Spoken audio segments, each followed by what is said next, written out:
Tupac Shakur was not before his time, but one of a kind of his time and era. He was a movie star, and for him to be doing street stuff gave him like sort of a Marlon Brando edge. The outlaw who was living life in some romantic Ernest Hemingway world where you lived out your art. He had that almost uncontrollable, defiant attitude. I got a big mouth, can't help it. I talk from my heart, I'm real, you know what I'm saying? Whatever comes, comes. But my controversy probably. And it's not my fault. I'm trying to find my way in the world, you know, I'm trying to be somebody instead of just make money off everybody. Tupac's gift was the ability to take somebody else's pain and story and translate it.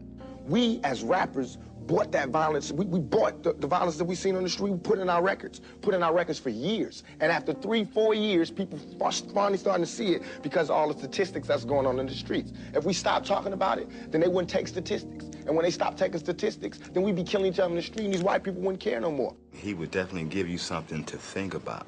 I know some of y'all white folks and some of y'all black folks don't appreciate what we're talking about, but this is the only way we got to make money. And if you don't let me make my money on the streets, I guarantee you I will make my money on the streets. A lot of people say the same things or have said the same things as Pac, but Tupac made it believable. At first, I always thought he was just a crazy, arrogant little idiot, but I didn't really know how deep he was. We have to be honest about the tools that we use to survive. And why is a black life any more recoupable than a white life? You know what I'm saying? We know that they don't put the same security in the ghetto that they do in the whites in the white neighborhoods. What I saw in Tupac was someone who had a desire to be successful, and he only had 2 or 3 avenues. One was rapping, one was acting, and the other was going into the movement that his family came out of. His mother was a Black Panther. All of the anger, frustration, and everything that she was dealing with and what was going on with her at that time in her life was feeding right into him. When Tupac was a kid, for punishment, she would make him read the New York Times cover to cover. And at the end of the day, he would be quizzed on everything he read out of the paper. Tupac, well aware of what his mother had gone through, brought that into the 90s because nothing had changed in the 60s to the 90s as far as he saw with his race of people. I don't know how to be responsible for what every black male did. I don't know.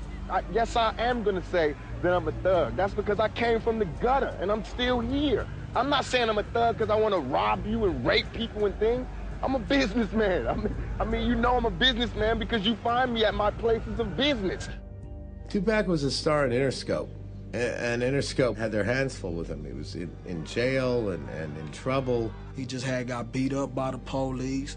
He had a lawsuit going to them that he won, and he was getting just harassed for anything. I mean, you know, they just start throwing him on the news as the bad guy rap when he really wasn't that person. I appreciate the present you've given me for giving me a fair trial and a fair shot at justice. I thank you from the bottom of my heart for just destroying everything I worked for the past 22 years, and a happy new year to you too. Tupac was in the news every day. I mean, you can't buy that kind of publicity. It's unfortunate the kinds of media coverage that they got, but it added to sales. People that know Pac had like 15 cases in different states in America. We would go do a show, Pac would go straight to court as soon as we get off the airplane. Don't block my way and don't hit my lawyer. Great artists are almost always out of step with what's going on in society because they see the world differently and they act differently. The last situation he got into, Interscope kind of like left him for dead.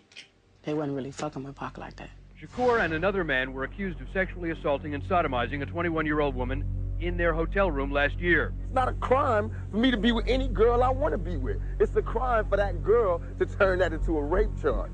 It was her who sodomized me. It wasn't me who went down to the dance club and ate her out. It was her in the dance club who had oral sex with me. She should be charged, not me. Last night, just after midnight, at 723 7th Avenue, that's between 48th and 49th Street, our rap star, Tupac Shakur, and 3 members of his group were robbed and shot. The word on the streets is that it was a warning to Tupac. Who was it coming from? In a bizarre twist of events, rap singer Tupac Shakur checked himself out of Bellevue Hospital late Wednesday night after the 23-year-old was shot 5 times early that same morning inside the lobby of a Times Square recording studio. Shakur had appeared in court today but had little to say about being shot. Mr. Shakur, how are you this morning? After 3 days of deliberations, the jury has finally decided the fate of rapper Tupac Shakur. Guilty on 3 counts of sexual abuse, he now faces 1.5 to 4.5 years in prison. The main impetus for the incarceration of Mr. Shakur was from City Hall. Mr. Giuliani himself. Being 23, being black, and last name being Shakur in America, he never had a chance. Tupac was in jail, and he wanted out of jail, and he wanted out of jail badly. No one, including Interscope, was putting up any bail money to get him out, and his bail was set at $1.4 million. A lot of people on the East Coast, a lot of people in New York City dissed him hard, man. They dissed him on the radio. No one went to go visit him except for a few people. And he wanted to be #1 again. So where else do you go but to where the other #1 people are? Death Row Records had been trying to get Tupac for some time. If you got Suge Knight dangling in front of you, you know, freedom, money, power, respect, I can get you out of jail. Obviously, you're gonna go for it. You got a scared young man, first time behind bars. He's supposed to be back there for 4 years. Pac promised him in return, you get me out of here, I'll put Death Row on the map. My first CD will sell 6 million copies. And I don't think it's a coincidence that Suge wanted him on Death Row Records so badly, because even though Snoop was a huge star, he didn't have what Tupac had, that kind of icon presence like a James Dean or Elvis. Now, I heard that he had Pac sign a contract on toilet paper. I don't know how true it is, but I know when Pac came back, he was ready. Tupac got out in September of '95. He went to Death Row Records this day he got off the plane, and they laid down their first track for All Eyes on Me in 15 minutes. This album is more celebratory of life,